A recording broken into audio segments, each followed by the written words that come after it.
കഴിഞ്ഞയാഴ്ച സെൻസസ് ഡ്യൂട്ടിക്കിടെ തെരുവുനായയുടെ ആക്രമണത്തിൽ പരിക്കേറ്റ അധ്യാപികയുടെ ശരീരം നീരുവന്ന നിലയിൽ അധ്യാപികയെ കടിച്ച നായ്ക്ക് പേവിഷബാധയുണ്ടോ എന്ന ആശങ്കയും നിലനിൽക്കുന്നു. പട്ടിപ്പറമ്പ് MRN MLP സ്കൂളിലെ അധ്യാപികയായ ആരതിക്കാണ് തെരുവുനായയുടെ ആക്രമണത്തിൽ പരിക്കേറ്റത്.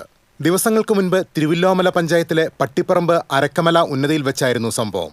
കടിയേറ്റത്തിനെ തുടർന്ന് കൃത്യമായ വാക്സിനേഷനും ആന്റിബയോട്ടിക് ചികിത്സകളും നടത്തിയെങ്കിലും ആരോഗ്യസ്ഥിതി സാധാരണ നിലയിലായിട്ടില്ല.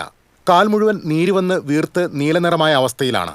മറ്റൊരാളുടെ സഹായമില്ലാതെ നടക്കാൻ പോലും കഴിയുന്നില്ല. എനിക്ക് വളരെ ബുദ്ധിമുട്ടാണ്. ആദ്യ ദിവസങ്ങളിൽ 2 ആൾ വിളിച്ചിട്ടാണ് എണിച്ചിട്ടുണ്ടായിരുന്നത്. മോളും ഹസ്ബൻഡും അമ്മയും എല്ലാവരുടെയും സഹായത്തിലാണ് ഞാൻ ചെയ്തുകൊണ്ടിരുന്നുണ്ടായിരുന്നത്. ഇപ്പോഴും ബാൻഡേഡ് ചുറ്റിയിട്ടാണ് ഞാൻ നടന്നുകൊണ്ടിരിക്കുന്നത്. അധ്യാപികയെ കടിച്ച അന്നേ ദിവസം ഇതേ തെരുവുനായ പ്രദേശത്തെ മറ്റു 3 പേരെയും പശുക്കളെയും കടിച്ചിരുന്നതായി നാട്ടുകാർ പറയുന്നു. തുടർന്ന് ഈ നായ ചാവുകയും ചെയ്തു. അവിടെ രാവിലെ ഒരാൾക്ക് കടിയേൽക്കുകയും ചെയ്തിരുന്നു. അതുമായി ബന്ധപ്പെട്ട് തൊട്ടടുത്തുള്ള ചേച്ചി എൻ്റെ കൂടെ സഹായത്തിനായി വരികയും ചെയ്തിരുന്നു. ഒരു വീട്ടിൽ കയറി സെൻസസ് എടുക്കുന്നതിൻ്റെ ഇടയിലാണ് പട്ടി ബാക്കിൽ നിന്ന് വന്ന് കടിച്ചത്. കൂടെ നിന്ന് ആരും കണ്ടിരുന്നില്ല. പട്ടിയുടെ സൗണ്ട് ഒന്നും കേൾക്കാനായി സാധിച്ചിട്ടുണ്ടായിരുന്നില്ല.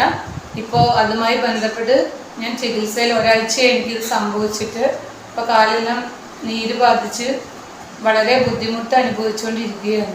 ഏറ്റവും കൂടുതൽ തെരുവുനായ ശല്യം നേരിടുന്ന പ്രദേശങ്ങളിലൊന്നാണ് തിരുവല്ലോമല പഞ്ചായത്ത്.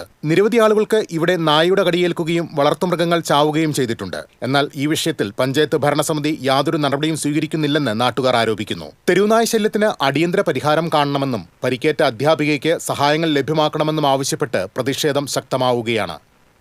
TCV news, Chelakkara.